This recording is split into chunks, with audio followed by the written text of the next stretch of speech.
Hello and welcome back. I am Harish, and in this channel, I talk about various no code tools using which you can build pretty much anything from a website to a mobile app to forms or automations.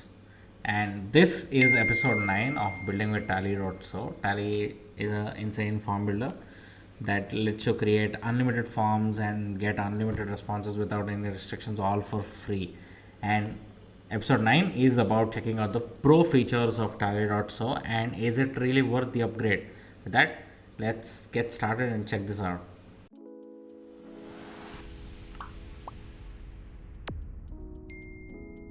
Alright, so if you're already aware, most of the features that are available on Tally.so are free, right? Unlike other popular platforms, which we will quickly get into a comparison in later point in this video. But these are some of the free features, as you can see on the screen, where there are unlimited forms, responses, no restrictions on the number of responses that you can take for each form.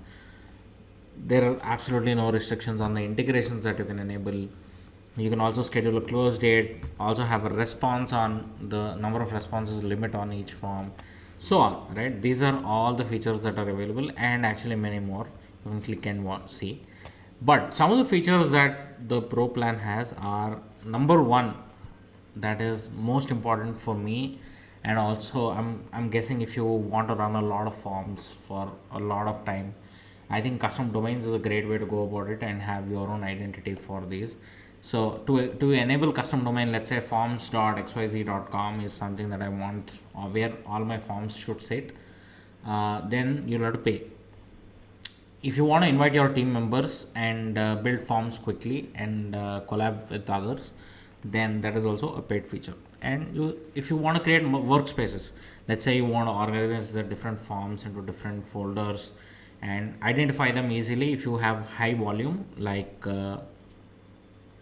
let's say you run a lot of events, right? And these happen over a time of period, right? Let's say 5 years. And if you want to be able to find out which event happened when and what are the forms that you created back then, so on, you ideally workspace is a great feature where you can organize these and find them easily.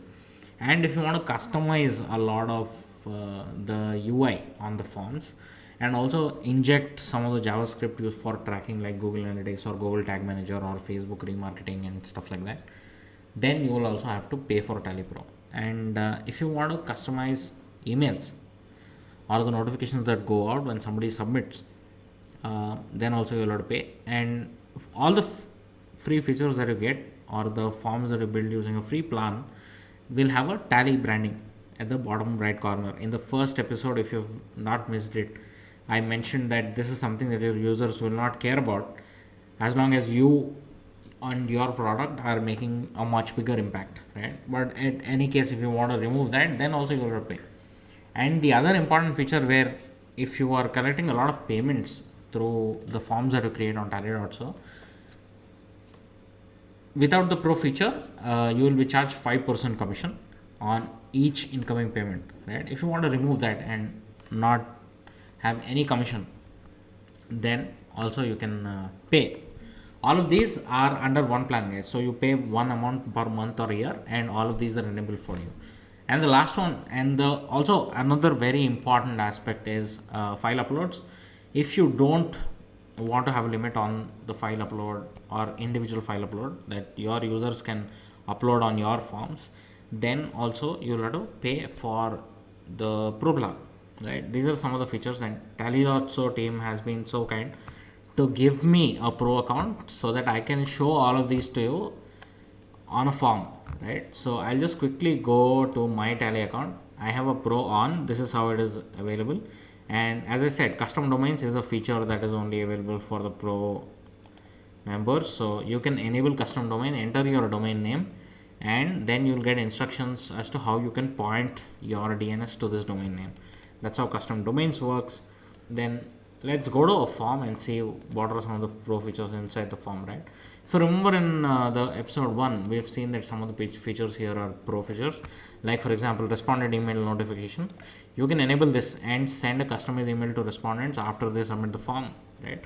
So you can do at the email field from the form, And you can here you can also add multiple fields by just entering a comma and set this message up.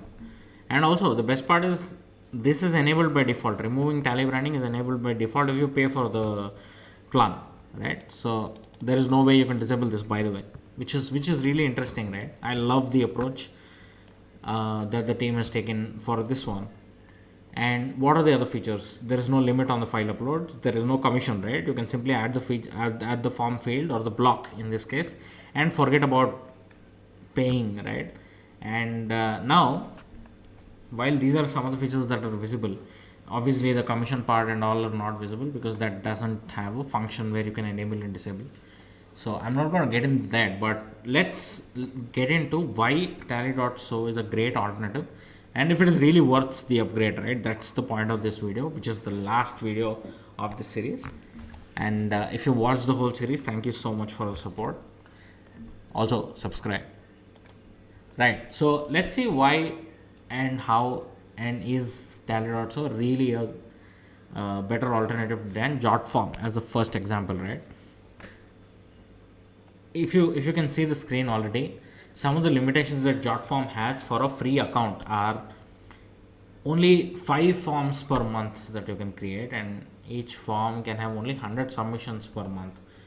And in total, for the submissions to be able to store on the platform, Jotform platform, there are only a limit of 500 submissions. It can only store up to 500 submissions, and only max of 1000 monthly views on the form. And clearly tally.so has none of this.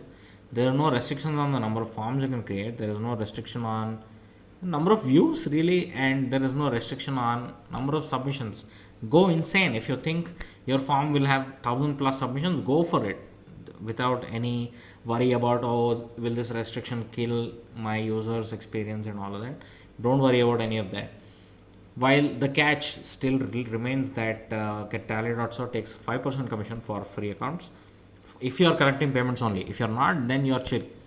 And also the space that is available for you is 10 MB per file that the user uploads. That's the limit on the file size that somebody can upload on your form, right? And then let's quickly look at Google Sheets. I think some of the features that are straight out not available on Google Forms is being able to accept payments, not available.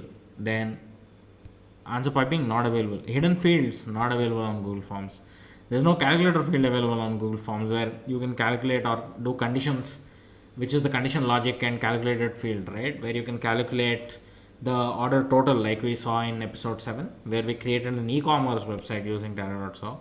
And there is no multi-language support. There is no redirection. If the form submits on Google Forms, you can only see a thank you message, but here in tally.so you can actually redirect the user to a new page so that you don't let his time go wasted but show him something more for his action to be done, right? There are forget integrations. There are no Notion or Airtable integration on Google Forms, and obviously there are no webhooks, right? These are some of the most important things that you will be missing out on if you're still doing stuff on Google Forms.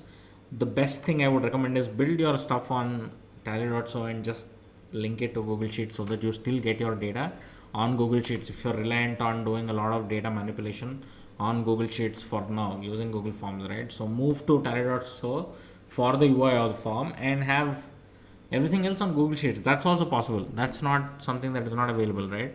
And with that, we'll see the third comparison and the last comparison for this video, which is why is Typeform not a great tool anymore considering Tally is now in the picture.